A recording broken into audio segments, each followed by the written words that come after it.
The world smelled like ash the morning Bravo vanished. Captain Rhea Morgan stood on the porch of her cabin, coffee in hand, staring out at the empty field where her dog always waited to play. The grass was undisturbed. No paw prints. No broken twigs. No signs of a struggle. Just absence, cold and absolute. She called his name again, louder this time. Bravo! Her voice cracked against the silent Wyoming air. Nothing came bounding through the trees. No bark. No tail thumping against her leg. The leash in her hand dangled uselessly. By noon, it was clear something was wrong. Not just with Bravo, but everywhere. Social feeds exploded. Videos showed backyards with toppled dog bowls, families screaming into the night, security cameras capturing dogs frozen mid-sleep before vanishing in the blink of an eye. No flashes. No sounds.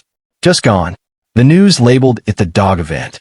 Over 800 million dogs worldwide vanished in one coordinated strike. No ransom. No group claiming responsibility. Only silence and devastation. Rhea sat motionless in front of the TV, her hand clenched around Bravo's worn collar. Her military instincts kicked in. This wasn't a disease or some freak phenomenon. This was deliberate. Tactical. She poured a drink, not for the taste, but to stop her hands from shaking. On the screen, anchors tried to keep calm while the world unraveled. Riots in major cities. Animal shelters firebombed by grieving citizens desperate to blame someone. Suicide rates soared overnight. But Rhea didn't cry. She hadn't since Afghanistan. Bravo had been her partner for 3 tours. A lean, smart German shepherd with a heart full of steel and teeth like razors. He'd pulled her from a collapsed building, dragged her wounded body through enemy fire, and once held off 3 insurgents with nothing but growls and rage. They'd retired together, war-beaten and whole only in each other's presence. He was her shadow, her ghost, her home. So when he disappeared, something inside her began to burn. 3 days later, the first signal arrived. It came from beyond Jupiter's orbit, intercepted by a deep space monitoring array. Encoded in a dense, alien frequency, it took hours to decrypt. What emerged was clinical, emotionless, and damning. Earth species, canine. Bioform exhibits extreme loyalty conditioning. High obedience to primary alpha. Effective for close-quarters skirmish and psychological warfare. Unit secured. Reprogramming underway. The words repeated 3 times, then ended. That night, Rhea didn't sleep. She sat in her truck, engine humming in the dark, parked on a cliff overlooking the empty valley where she used to train Bravo. Her eyes stung, dry and locked open, watching for something, anything. It wasn't until the 4th night that the second leak hit the net. This time it was a video, a lab, sterile white, an alien hand, 3 fingers, metallic blue skin, reached toward a sedated black Labrador. Strange machinery loomed above it. The dog twitched as a spindly needle lowered toward its skull. Then static. Then a final sentence, clearly translated. Their loyalty is programmable. Their memories are optional. The feed went viral in under an hour. Earth population, already fractured, snapped into one mind. Someone had taken their family.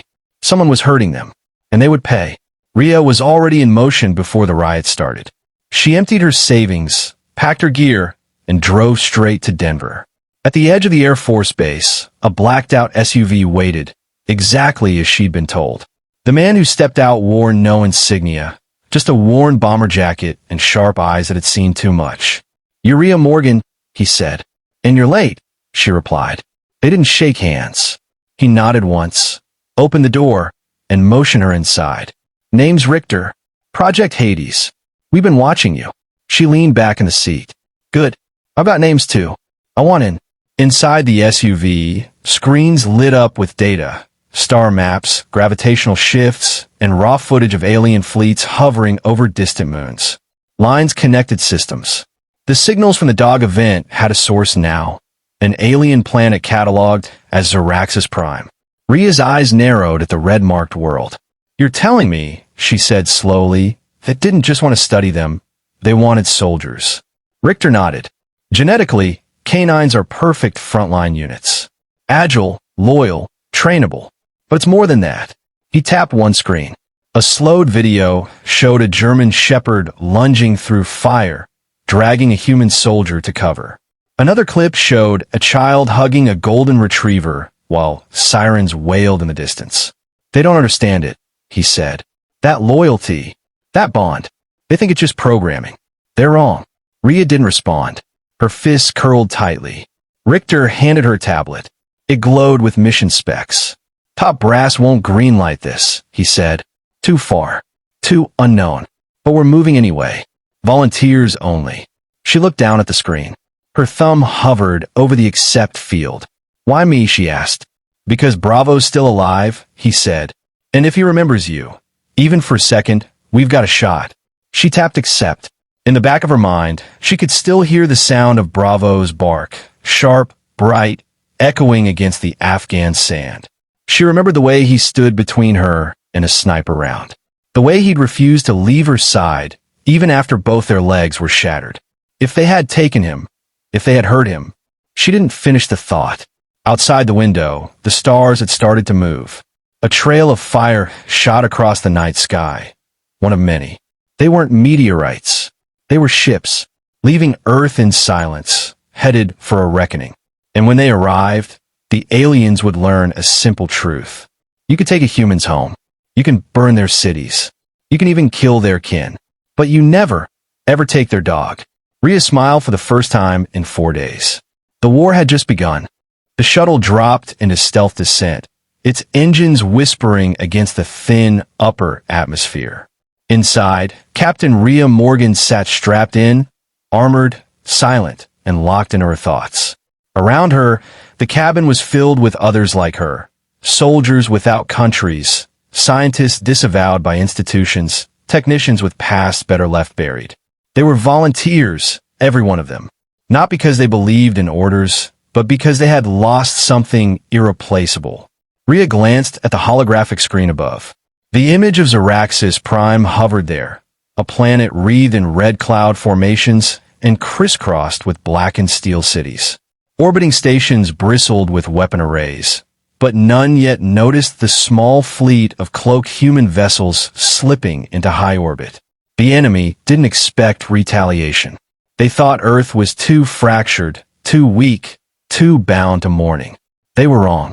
Across the ship, Richter moved between stations with clinical precision, watching every readout, every adjustment.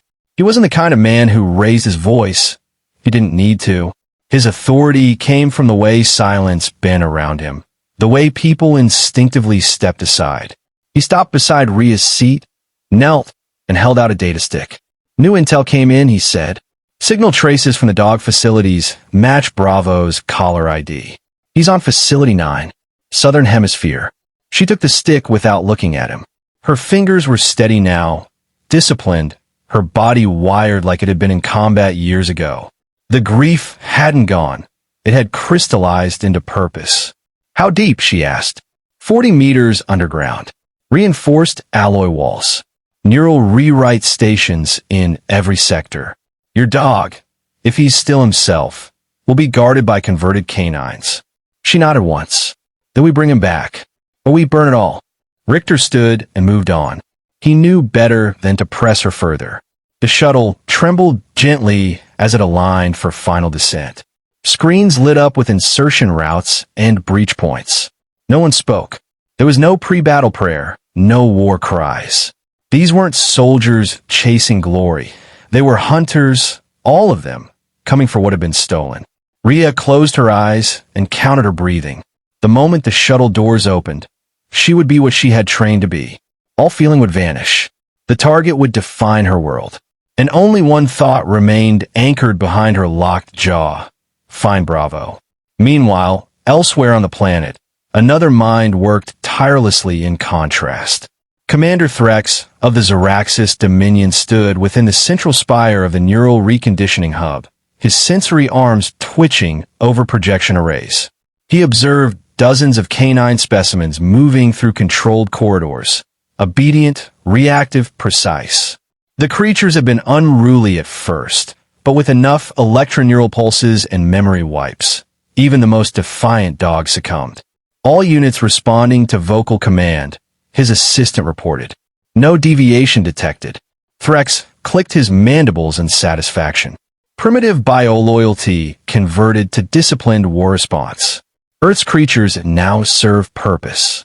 He turned to a holding display and observed one particular subject, larger than the others, marked by fresh scars and a mangled ear. It had resisted the deepest scans, growled at every alien handler, and attacked any drone that came close. Its collar had resisted deactivation. The tags read, "Bravo." Xeraxis tapped his claws against the screen. "This one," he mused, "refuses submission. Should we disintegrate the specimen?" the assistant asked. Xeraxis paused. "No. A challenge intrigues. If it breaks, the others will follow." Elsewhere, in orbit, the first wave of human strike pods launched. Rhea's pod rocketed through atmosphere like a blade through silk. Flames licked the outer shell, and G-force pressed against her chest. She counted down the seconds without thinking. She'd done this too many times before to flinch. Her HUD displayed the terrain. Facility 9 buried beneath basalt plains dotted with antenna spires and energy beacons. At 20 meters above the ground, retro thrusters fired, slowing the descent to a sudden halt. The hatch hissed open, and Rhea leapt into alien soil, rifle up, HUD scanning. Her team followed. 4 operators, all armed with silenced magnetic carbines, cloaked in refractive armor, each bonded to a dog handler profile. They moved as one unit through the shadows of jagged alien structures, bypassing sentry towers and data beacons. The facility's exterior looked like obsidian bones rising from the earth, all sharp angles and humming conduits. The entrance required no blast. It opened to the team via a hacked signal from orbit. Stealth was key. The war hadn't officially begun yet. Inside, the halls were sterile and cold. Lights pulsed in alien rhythm, and a faint vibration hummed through the floor. Rhea swept corners, counted doors, tracked signs. They reached the inner chamber without a sound, and then she froze. Ahead, in a transparent containment dome, stood Bravo. His coat was darker, matted with chemical residue, and surgical scars traced his spine.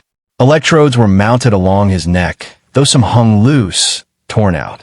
His teeth bared the moment he saw the humans, body tense, tail low, growled deep and uncertain. Rhea stepped forward, armor hissing. Her voice was calm, deliberate. "Bravo heel." The growl broke. The ears twitched. His body stilled. "Bravo," she repeated, voice cracking now, "it's me." He blinked. A low whimper escaped him. His claws scraped the floor. Then the dome flickered and hissed open. He rushed her, not to attack, but to bury his face in her chest, whining, trembling, pressing every ounce of himself against her like he needed to confirm she was real. She dropped to her knees, arms wrapping around him, forehead pressed to his muzzle. The rest of the team watched in silence. Even Richter, watching remotely, didn't speak. The reunion lasted 5 seconds. Then the alarm sounded. Xeraxis Prime had noticed. Rhea stood, face like iron. "Get the data. Set charges. We're leaving." Richter's voice cracked through comms. "Negative. Pull back to fallback position.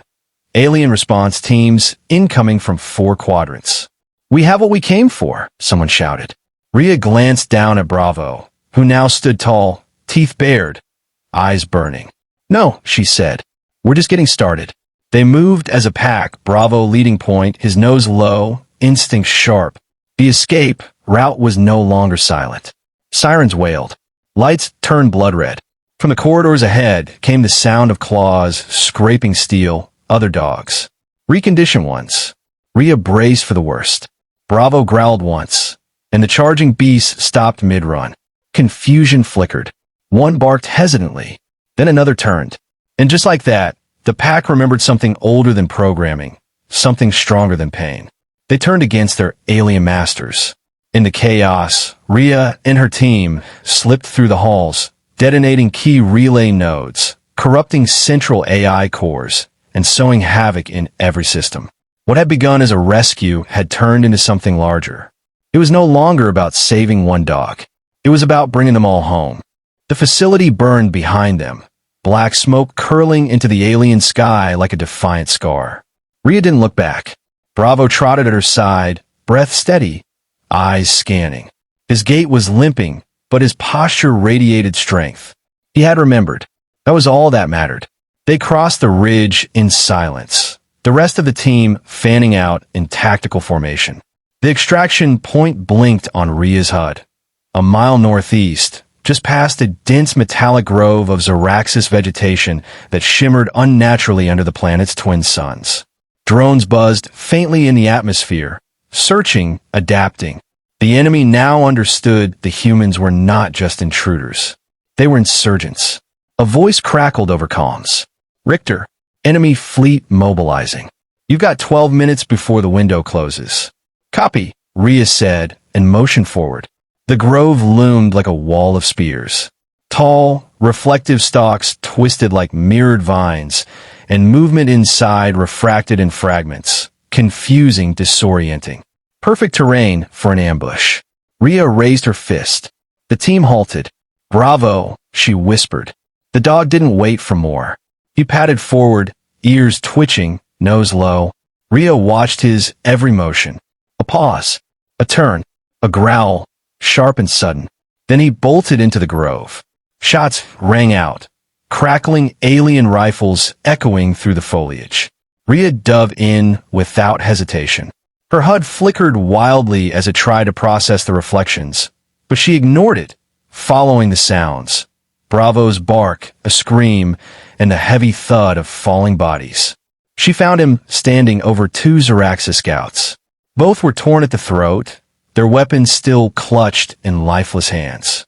Bravo's muzzle dripped black-blue blood, his body shaking, but his eyes were alert.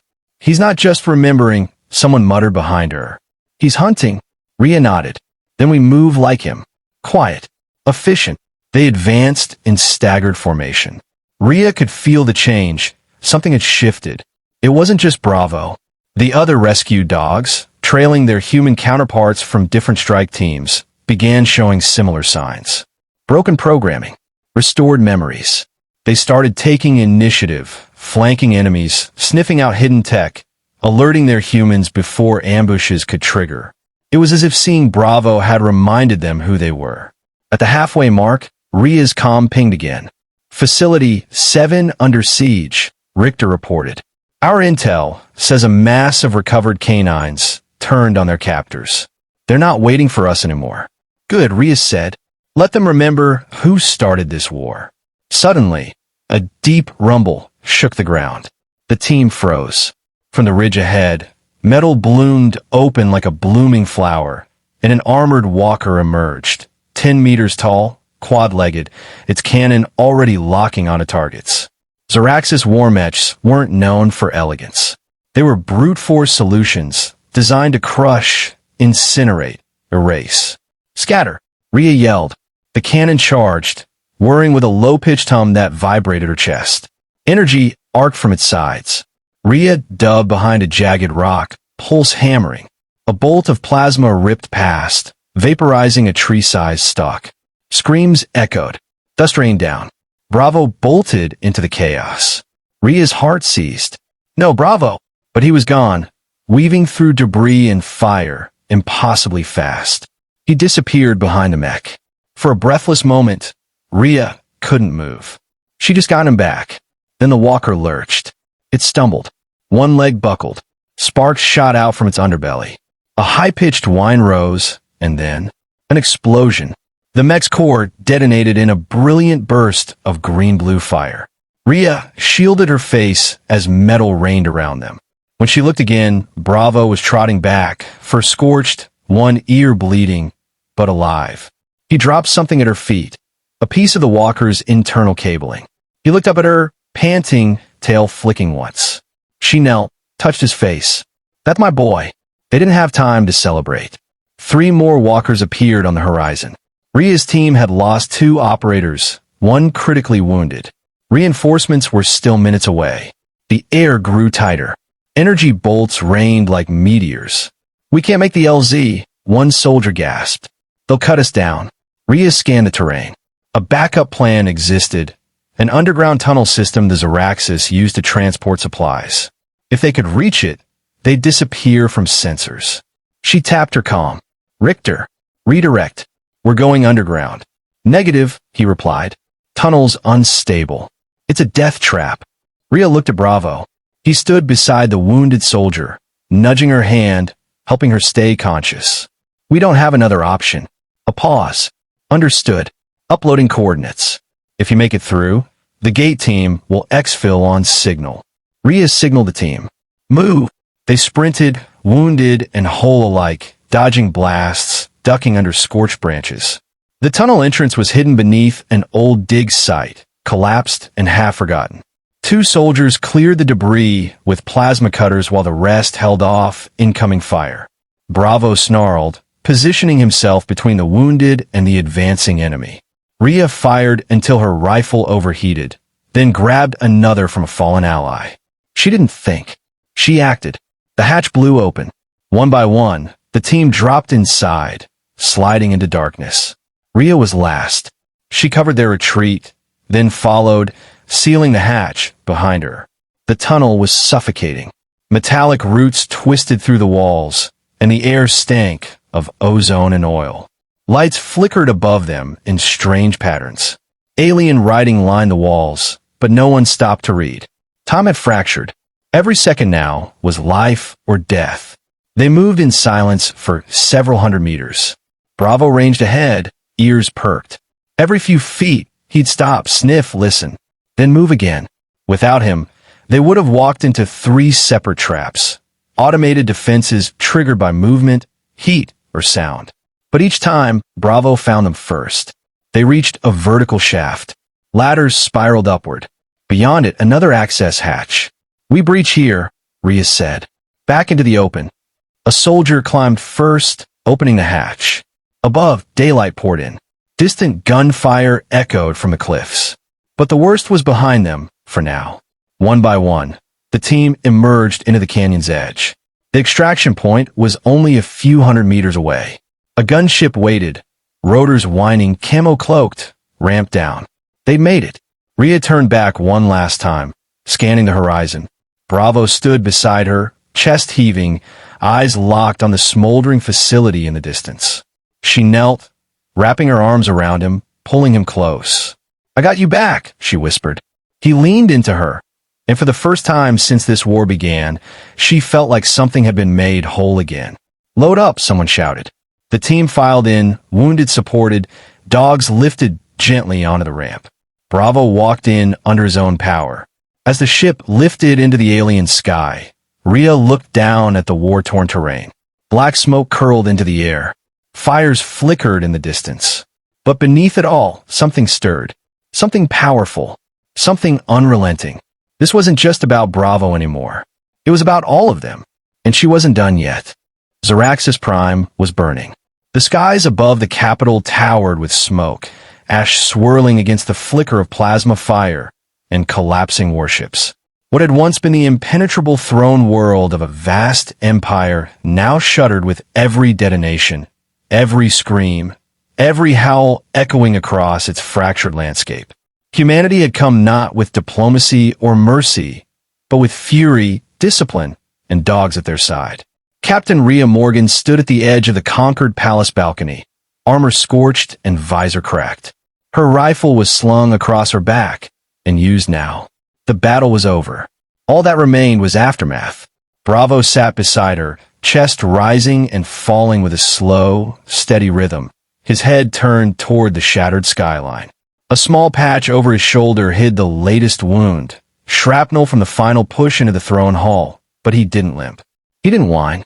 He watched, as if daring the enemy to rise again. Behind them, soldiers moved with practiced efficiency, securing command terminals, disabling defense systems, tending to injured comrades and freed canines alike. More than half of the alien command structure had been captured or eliminated. Others had fled into the lower tunnels, retreating into the dark corners of the planet they once ruled. "They never thought we'd come this far," Richter said, approaching from the ruined archway, his left arm in a sling. "Thought we'd crumble once the grief passed." They thought wrong, Rhea replied. He handed her a small device. It displayed the remaining strategic nodes still under alien control. Only 3 now, scattered across distant continents. Resistance is fragmenting. Most of the species they subjugated are rising up. Seems they were watching. Rhea glanced down at the readout. The war had started over one crime, an invisible theft in the dead of night. But it had evolved into a reckoning, a firestorm that had exposed the rotted heart of an empire. They use our dogs like weapons, she said, voice low. Thought that made them tools. But loyalty isn't something you extract. It's earned. Richter nodded toward Bravo. He remembered. That's what cracked their systems. Not just tactics, not just guns. Memory. They stood in silence as the human flag was raised above the central spire. Not a symbol of conquest, but of closure. The dogs who had survived the experiments were being reunited with their handlers, or at the very least, with humans who cared. Some were beyond saving, broken by the machines. But most had clawed their way back from programming with the same tenacity they'd shown in every war fought alongside mankind. A transport ship descended into the courtyard, dust rising in thick clouds. From within, a delegation of newly freed species stepped out. Humanoids of various forms and biologies, all watching the scene with a mix of awe and disbelief. Among them was a grizzled elder from the Nahari, a race long pressed into servitude by Xeraxis. He approached Rhea with a careful gaze. You are the human who brought beasts into battle, he said. We didn't bring beasts, she answered, not missing a beat. We brought brothers. The elder looked at Bravo, who stared back without fear. They feared the bond, said it was weakness. It was the one thing they could never replicate. The elder nodded slowly, then turned to the others and made a sharp gesture. They bowed, not in submission, but in acknowledgement. In the universal language of war, respect had been earned. Rhea walked away, Bravo at her side. They moved through the heart of the ruined capital, stepping over debris and cooling wreckage. Soldiers saluted her. Freed dogs rushed to meet her, tails wagging, limping, barking in joy or confusion. She knelt for each one, offering touch, voice, comfort. The last command structure they breached had revealed files, thousands of them, on the experiments conducted on Earth's canines. Diagrams, neural maps, failed clone attempts, and one note scrawled in alien code. They do not forget. She never showed it to anyone. She didn't need to. As the sun dipped below the shattered horizon, the humans gathered atop the western ridge. A monument stood there now, simple, unpolished, carved into the basalt itself.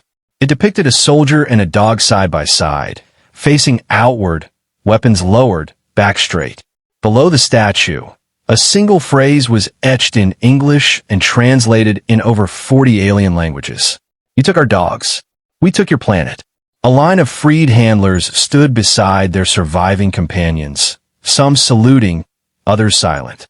Among them were those who'd traveled through hell and back, carrying memory like armor. They didn't need medals. They had each other. Rhea stood at the front, gaze locked on the sculpture. She felt Bravo's warmth at her feet. The war had ended, but its echo would remain forever, not in battle logs, but in the loyalty that could not be programmed, broken, or stolen. Are we staying? Someone asked her quietly. For a while, she said. There's rebuilding to do, and this world belongs to them now. To the dogs, to everyone who fought and remembered who they were. Later that night, the stars shone over a scarred but liberated sky. Campfires dotted the ridge, and strange music from other worlds mingled with human laughter. Dogs curled beside their handlers, finally at rest. Rhea sat near the edge, arms draped over her knees, watching Bravo as he slept, snoring gently, one paw twitching in dreams. She smiled, exhaustion etched in her bones but peace flickering somewhere deep inside her chest. They had crossed the stars for him, and in return, he had led them home. When future generations asked how humanity brought an empire to its knees, the answer would be simple. They came for our dogs, so we came for everything else.